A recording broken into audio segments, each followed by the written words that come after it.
Dondequiera que la palabra de Dios se predicara con fidelidad, los resultados atestiguaban su divino origen. El Espíritu de Dios acompañaba el mensaje de sus siervos, y su palabra tenía poder. Los pecadores sentían despertarse sus conciencias. La luz que alumbra a todo hombre que viene a este mundo iluminaba los lugares más recónditos de sus almas, y las ocultas obras de las tinieblas eran puestas de manifiesto. Una profunda convicción se apoderaba de sus espíritus y corazones. Eran redargüidos de pecado, de justicia y del juicio por venir. Tenían conciencia de la justicia de Dios y temían tener que comparecer con sus culpas e impurezas ante aquel que escudriña los corazones. En su angustia clamaban: ¿quién me libertará de este cuerpo de muerte? Al serles revelada la cruz del Calvario, indicio del sacrificio infinito exigido por los pecados de los hombres, veían que sólo los méritos de Cristo bastaban para expiar sus transgresiones. Eran lo único que podía reconciliar al hombre con Dios. Con fe y humildad aceptaban al Cordero de Dios que quita los pecados del mundo. Por la sangre de Jesús alcanzaban la remisión de los pecados cometidos anteriormente. Un nuevo estilo de vida. Estos creyentes hacían frutos dignos de su arrepentimiento. Creían y eran bautizados y se levantaban para andar en novedad de vida, como nuevas criaturas en Cristo Jesús. No para vivir conforme a sus antiguas concupiscencias, sino por la fe en el Hijo de Dios, para seguir sus pisadas, para reflejar su carácter y para purificarse a sí mismos, así como Él es puro. Amaban lo que antes aborrecieran y aborrecían lo que antes amaran. Los orgullosos y tercos se volvían mansos y humildes de corazón. Los vanidosos y arrogantes se volvían serios y discretos. Los profanos se volvían piadosos, los borrachos, sobrios, y los corrompidos, puros. Las vanas costumbres del mundo eran puestas a un lado. Los cristianos no buscaban el adorno exterior del rizado de los cabellos, del ataviarse con joyas de oro o el de la compostura de los vestidos, sino el oculto del corazón, que consiste en la incorrupción de un espíritu manso y tranquilo. Esa es la hermosura en la presencia de Dios. Primera de Pedro capítulo 3, versos 3 y 4. Versión Nácar Colunga. Los reavivamientos producían en muchos profundo recogimiento y humildad. Eran caracterizados por llamamientos solemnes y fervientes hechos a los pecadores, por una ferviente compasión hacia aquellos a quienes Jesús compró por su sangre. Hombres y mujeres oraban y luchaban con Dios para conseguir la salvación de las almas. Los frutos de semejantes reavivamientos se echaban de ver en las almas que no vacilaban ante el desprendimiento y los sacrificios, sino que se regocijaban de ser tenidas por dignas de sufrir oprobios y pruebas por causa de Cristo. Se notaba una transformación en la vida de los que habían hecho profesión de seguir a Jesús, y la influencia de ellos beneficiaba a la sociedad. Tal es el resultado de la acción del Espíritu de Dios. Una reforma en la vida es la única prueba segura de un verdadero arrepentimiento. Si restituye la prenda, si devuelve lo que robó, si confiesa sus pecados y ama a Dios y a sus semejantes, el pecador puede estar seguro de haber encontrado la paz con Dios. Tales eran los resultados que en otros tiempos acompañaban a los reavivamientos religiosos. Cuando se los juzgaba por sus frutos, se veía que eran bendecidos de Dios para la salvación de los hombres y el mejoramiento de la humanidad. Reavivamientos falsificados. ¿Cuál es la diferencia? Pero muchos de los reavivamientos de los tiempos modernos han presentado un notable contraste con aquellas manifestaciones de la gracia divina que en épocas anteriores acompañaban los trabajos de los siervos de Dios. Es verdad que despiertan gran interés, que muchos se dan por convertidos y aumenta en gran manera el número de los miembros de las iglesias. No obstante, los resultados no son tales que nos autoricen para creer que haya habido un aumento correspondiente de verdadera vida espiritual. La llama que alumbra un momento se apaga pronto y deja la oscuridad más densa que antes.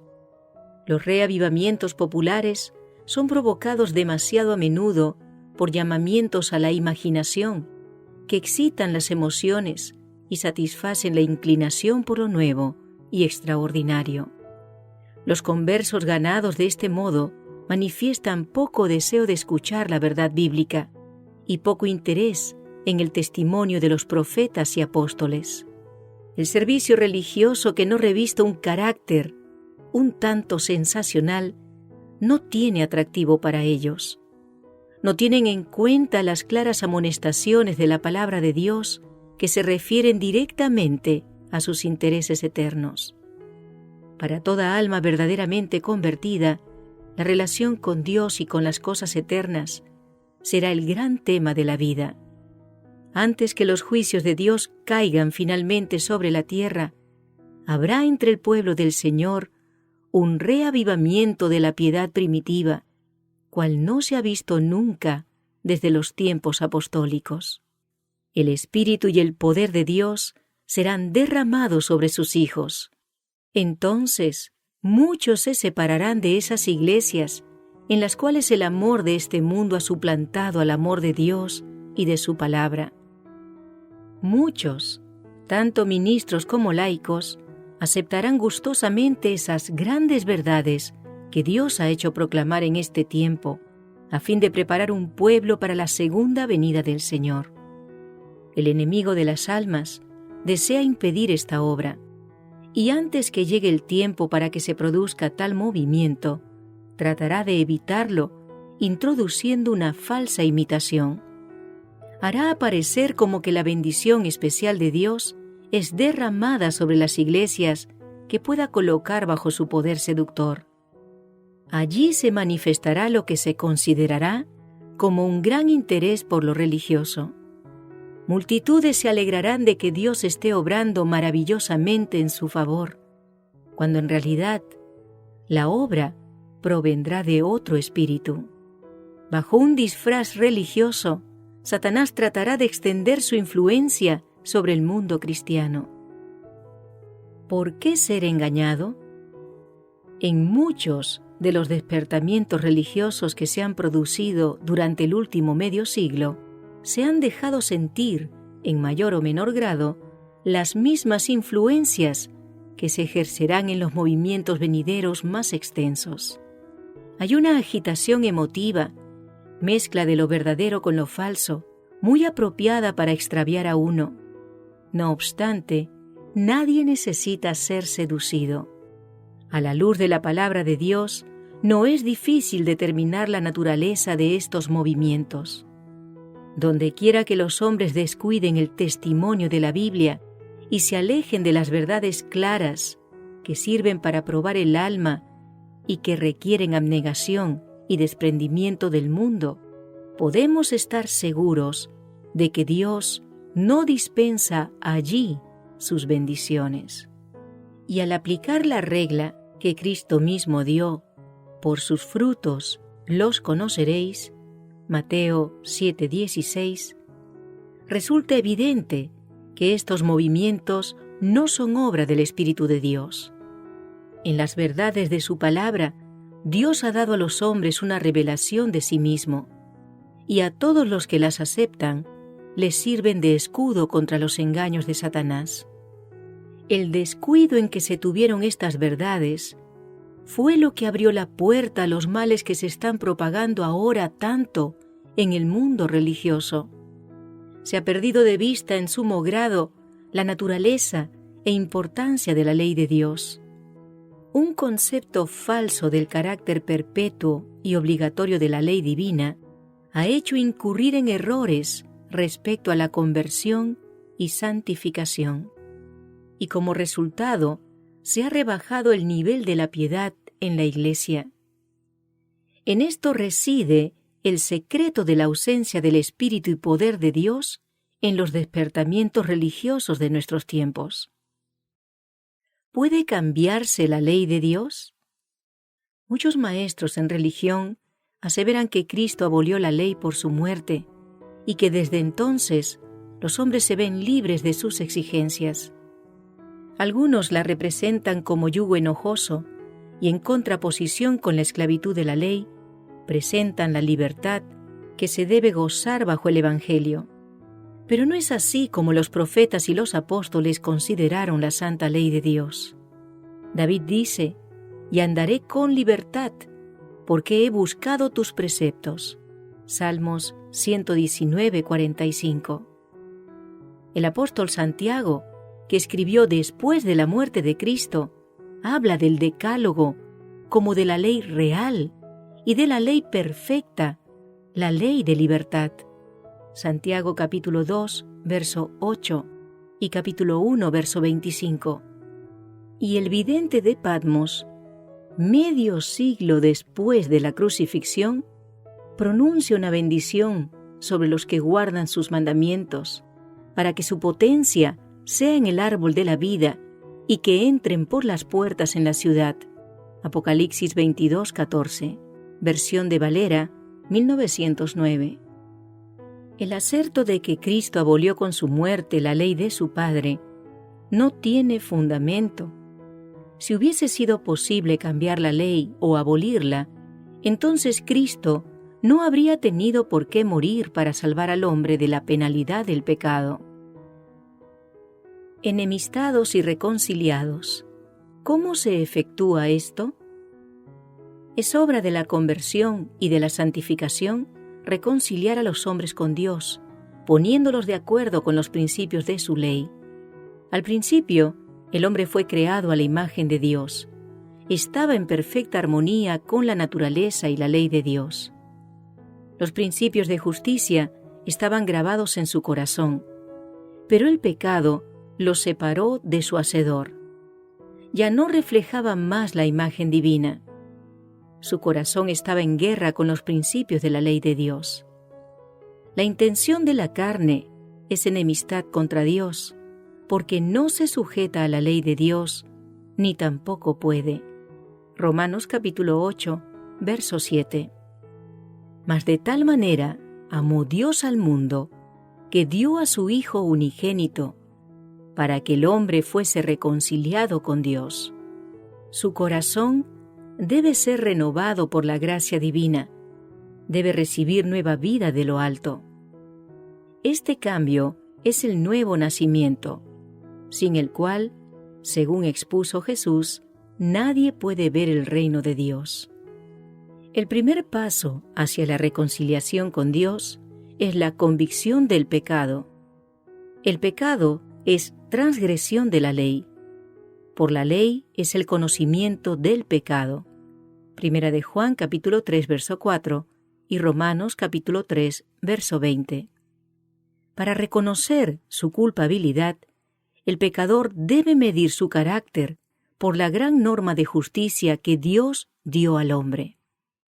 Es un espejo que le muestra la imagen de un carácter perfecto y justo y le permite discernir los defectos de su propio carácter.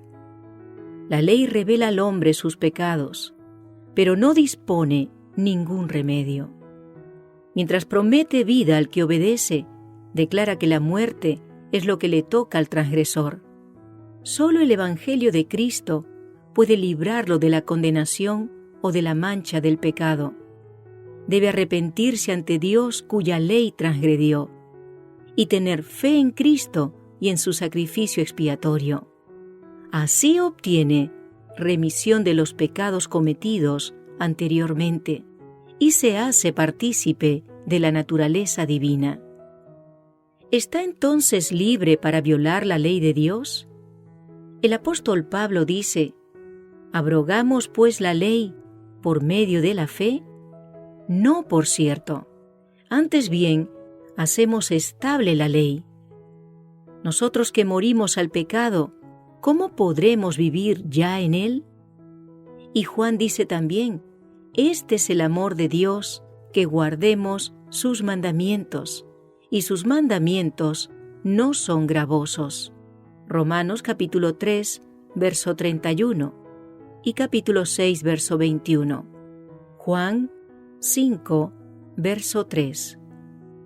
En el nuevo nacimiento, el corazón viene a quedar en armonía con Dios, al estarlo con su ley. Cuando se ha efectuado este gran cambio en el pecador, entonces ha pasado de la muerte a la vida, del pecado a la santidad, de la transgresión y rebelión a la obediencia y la lealtad. La santificación. ¿Quién hace la obra? Falsas teorías sobre la santificación, debidas a que no se hizo caso de la ley divina o se la rechazó, desempeñan importante papel en los movimientos religiosos de nuestros días. Esas teorías son falsas en cuanto a la doctrina y peligrosas en sus resultados prácticos, y el hecho de que hallen tan general aceptación hace doblemente necesario que todos tengan una clara comprensión de lo que las Sagradas Escrituras enseñan sobre este punto. La doctrina de la santificación verdadera es bíblica. El apóstol Pablo en su carta a la iglesia de Tesalónica declara: «Esta es la voluntad de Dios, es a saber, vuestra santificación». Y ruega así: «El mismo Dios de paz os santifique del todo». Primera de Tesalonicenses capítulo 4, verso 3 y capítulo 5, verso 23. La Biblia enseña claramente lo que es la santificación y cómo se puede alcanzarla. El Salvador oró por sus discípulos: «Santifícalos con la verdad. Tu palabra es la verdad». Juan capítulo 17, versos 17 y 19. Y San Pablo enseña que los creyentes deben ser santificados por el Espíritu Santo. Romanos capítulo 15, verso 16. ¿Cuál es la obra del Espíritu Santo? Jesús dijo a sus discípulos: «Cuando viniere aquel, el Espíritu de verdad, Él os guiará al conocimiento de toda la verdad». Juan capítulo 16, verso 13. Y el salmista dice: «Tu ley es la verdad». Por la palabra y el Espíritu de Dios quedan de manifiesto ante los hombres los grandes principios de justicia encerrados en la ley divina. Y ya que la ley de Dios es santa, justa y buena, un trasunto de la perfección divina, resulta que el carácter formado por la obediencia a esa ley será santo. Cristo es ejemplo perfecto de semejante carácter. Él dice: «He guardado los mandamientos de mi Padre. Hago siempre las cosas que le agradan».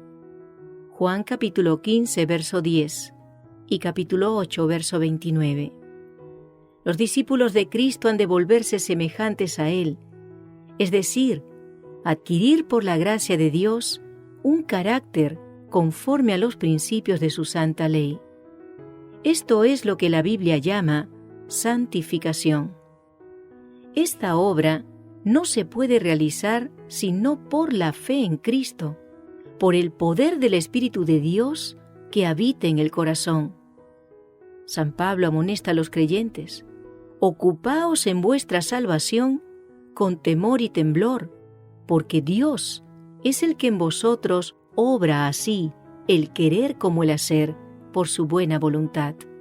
Filipenses capítulo 2, versos 12 y 13. El cristiano sentirá las tentaciones del pecado, pero luchará continuamente contra él. Aquí es donde se necesita la ayuda de Cristo. La debilidad humana se une con la fuerza divina y la fe exclama: «A Dios gracias, que nos da la victoria por el Señor nuestro, Jesucristo». Primera de Corintios capítulo 15, verso 57. Las Santas Escrituras enseñan claramente que la obra de santificación es progresiva. Cuando el pecador encuentra en la conversión la paz con Dios por la sangre expiatoria, la vida cristiana no ha hecho más que empezar. Ahora debe llegar al estado de hombre perfecto, crecer a la medida de la estatura de la plenitud de Cristo. Filipenses capítulo 3, versos 13 y 14. No hay lugar para la jactancia. Los que experimenten la santificación de que habla la Biblia manifestarán un espíritu de humildad. Como Moisés, contemplaron la terrible majestad de la santidad y se dan cuenta de su propia indignidad en contraste con la pureza y alta perfección del Dios infinito. El profeta Daniel fue ejemplo de verdadera santificación. Llenó su larga vida del noble servicio que rindió a su maestro. Era un hombre muy amado, Daniel 10:11, en el cielo. Sin embargo, en lugar de prevalerse de su pureza y santidad, este profeta tan honrado de Dios se identificó con Dios en favor de su pueblo. No derramamos nuestros ruegos ante tu rostro a causa de nuestras justicias, sino a causa de tus grandes compasiones. Hemos pecado, hemos obrado impíamente. Él declara: yo estaba hablando y orando y confesando mi pecado y el pecado de mi pueblo. Daniel capítulo 9, versos 18, 15 y 20. Cuando Job oyó la voz del Señor de entre el torbellino, exclamó: me aborrezco y me arrepiento en el polvo y la ceniza. Job capítulo 42, verso 6. Cuando Isaías contempló la gloria del Señor y oyó a los querubines que clamaban: Santo, Santo, Santo es Jehová de los ejércitos, dijo abrumado: ¡ay de mí, pues soy perdido! Isaías capítulo 6, versos 3 y 5. Después de haber sido arrebatado hasta el tercer cielo y haber oído cosas que no le es dado al hombre expresar, San Pablo habló de sí mismo como del más pequeño de todos los santos. Segunda de Corintios capítulo 12, versos 2 al 4. Efesios capítulo 3, verso 8. Y el amado Juan, el que había descansado en el pecho de Jesús y contemplado su gloria, fue el que cayó como muerto a los pies del ángel. Apocalipsis capítulo 1, verso 17. No puede haber glorificación de sí mismo ni arrogantes pretensiones de estar libre de pecado por parte de aquellos que andan a la sombra de la cruz del Calvario. Harta cuenta se dan de que fueron sus pecados los que causaron la agonía del Hijo de Dios y destrozaron su corazón. Y este pensamiento les inspira profunda humildad. Los que viven más cerca de Jesús son también los que mejor ven la fragilidad y culpabilidad de la humanidad, y su sola esperanza se cifra en los méritos de un Salvador crucificado y resucitado. Una falsa santificación. ¿Se trata solamente de creer? La santificación, tal cual la entiende ahora el mundo religioso en general, lleva en sí misma un germen de orgullo espiritual y de menosprecio de la ley de Dios, que nos la presenta como del todo ajena a la religión de la Biblia. Sus defensores enseñan que la santificación es una obra instantánea, por la cual mediante la fe solamente alcanzan perfecta santidad. Tan solo creed, dicen, y la bendición es vuestra. Según ellos, no se necesita mayor esfuerzo de parte del que recibe la bendición. Al mismo tiempo, niegan la autoridad de la ley de Dios y afirman que están dispensados de la obligación de guardar los mandamientos. Pero ¿será acaso posible que los hombres sean santos y concuerden con la voluntad y el modo de ser de Dios, sin ponerse en armonía con los principios que expresan su naturaleza y voluntad y enseñan lo que le agrada? El deseo de llevar una religión fácil, que no exija luchas, ni desprendimiento, ni ruptura con las locuras del mundo, ha hecho popular la doctrina de la fe y de la fe sola. ¿Pero qué dice la palabra de Dios?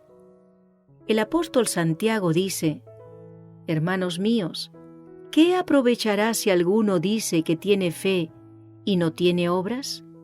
¿Podrá la fe salvarle? ¿Mas quieres saber, hombre vano, que la fe sin obras es muerta? ¿No fue justificado por las obras Abraham nuestro padre cuando ofreció a su hijo Isaac sobre el altar? ¿No ves que la fe obró con sus obras y que la fe fue perfecta por las obras? Veis pues que el hombre es justificado por las obras y no solamente por la fe. Santiago capítulo 2, verso 14 al 24. El testimonio de la palabra de Dios se opone a esta doctrina seductora de la fe sin obras. No es fe pretender el favor del cielo sin cumplir las condiciones necesarias para que la gracia sea concedida. Es presunción, pues la fe verdadera se funde en las promesas y disposiciones de las Escrituras. Nadie se engaña a sí mismo creyendo que pueda volverse santo mientras viole premeditadamente uno de los preceptos divinos. Un pecado cometido deliberadamente acalla la voz atestiguadora del Espíritu y separa al alma de Dios. Aunque San Juan habla mucho del amor en sus epístolas, no vacila en poner de manifiesto el verdadero carácter de esa clase de personas que pretenden ser santificadas y seguir transgrediendo la ley de Dios. El que dice, yo le conozco, y no guarda sus mandamientos, es mentiroso, y no hay verdad en él. Mas el que guarda su palabra, verdaderamente en éste se ha perfeccionado el amor de Dios. Primera de Juan, capítulo 2, versos 4 y 5. Esta es la piedra de toque de toda profesión de fe. No podemos reconocer como santo a ningún hombre sin haberlo comparado primero con la sola regla de santidad que Dios ha dado. Y la aserción de estar sin pecado constituye de por sí una prueba de que el que tal asevera dista mucho de ser santo. Es porque no tiene un verdadero concepto de lo que es la pureza y santidad infinita de Dios, ni de lo que deben ser los que han de armonizar con su carácter. Es porque no tiene verdadero concepto de la pureza y perfección supremas de Jesús, ni de la maldad y horror del pecado, por lo que el hombre puede creerse santo. Cuanto más lejos esté de Cristo y más yerre acerca del carácter y los pedidos de Dios, más justo se cree. Santificación, entrega y participación total. La santificación expuesta en las Sagradas Escrituras abarca todo el ser, espíritu, cuerpo y alma. San Pablo rogaba por los tesalonicenses que su ser entero, espíritu y alma y cuerpo, fuese guardado y presentado irreprensible en el advenimiento de nuestro Señor Jesucristo. Primera de Tesalonicenses capítulo 5, verso 23. Y vuelve a escribir a los creyentes: Os ruego, pues, hermanos, por las compasiones de Dios, que le presentéis vuestros cuerpos como sacrificio vivo, santo, acepto a Dios. Romanos capítulo 12, verso 1. En tiempos del antiguo Israel, toda ofrenda que se traía a Dios era cuidadosamente examinada. Si se descubría un defecto cualquiera en el animal presentado, se lo rechazaba, pues Dios había mandado que las ofrendas fuesen sin mancha. Así también se pide a los cristianos que presenten sus cuerpos en sacrificio vivo, santo, acepto a Dios. Para ello, todas sus facultades deben conservarse en la mejor condición posible. Toda costumbre que tienda a debilitar la fuerza física o mental incapacita al hombre para el servicio de su Creador. ¿Y se complacerá Dios con menos de lo mejor que podamos ofrecerle? Cristo dijo: «Amarás al Señor tu Dios de todo tu corazón». Los que aman a Dios de todo corazón desearán darle el mejor servicio de su vida y tratarán siempre de poner todas las facultades de su ser en armonía con las leyes que aumentarán su aptitud para hacer su voluntad. Una vida cambiada. El mundo está entregado a la sensualidad. La concupiscencia de la carne y la concupiscencia de los ojos y la soberbia de la vida gobiernan las masas del pueblo. Pero los discípulos de Cristo son llamados a una vida santa. A aquellos que cumplen con las condiciones, salid de en medio de ellos y apartaos, y no toquéis lo inmundo, se refiere la promesa de Dios. Yo os recibiré y seré a vosotros padre, y vosotros me seréis a mí hijos e hijas, dice el Señor Todopoderoso. Segunda de Corintios, capítulo 6, versos 17 y 18. Es privilegio y deber de todo cristiano tener grande y bendita experiencia en las cosas de Dios. Los rayos luminosos del sol de justicia brillan sobre los siervos de Dios, y éstos deben reflejarlos.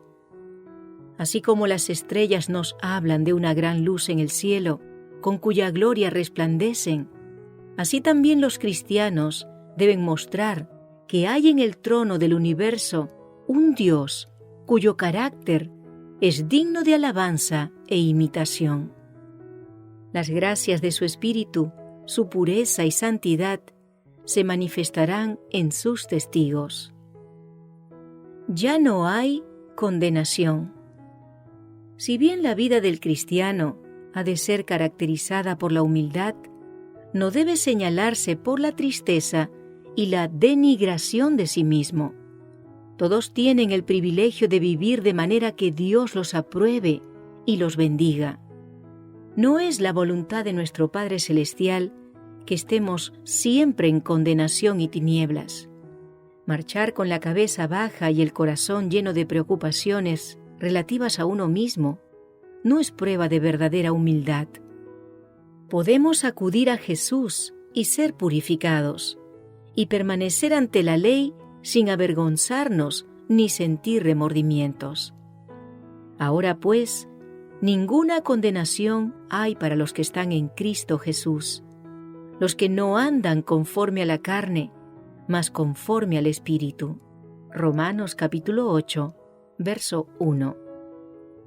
Por medio de Jesús, los hijos caídos de Adán son hechos hijos de Dios, porque el que santifica y los que son santificados, de uno son todos, por lo cual no se avergüenza de llamarlos hermanos. Hebreos capítulo 2, verso 11. La vida del cristiano debe ser una vida de fe, de victoria y de gozo en Dios. Todo aquel que es engendrado de Dios vence al mundo, y esta es la victoria que vence al mundo, a saber, nuestra fe. Primera de Juan capítulo 5, verso 4. Con razón declaró Nehemías, el siervo de Dios: el gozo de Jehová es vuestra fortaleza. Nehemías capítulo 8, verso 10. Y San Pablo dice: gozaos en el Señor siempre. Otra vez os digo, que os gocéis. Estad siempre gozosos. Orad sin cesar. Dad gracias en todo, porque esta es la voluntad de Dios para con vosotros, en Cristo Jesús. Filipenses 4:4 y Primera de Tesalonicenses capítulo 5, versos 16 al 18. Tales son los frutos de la conversión y de la santificación.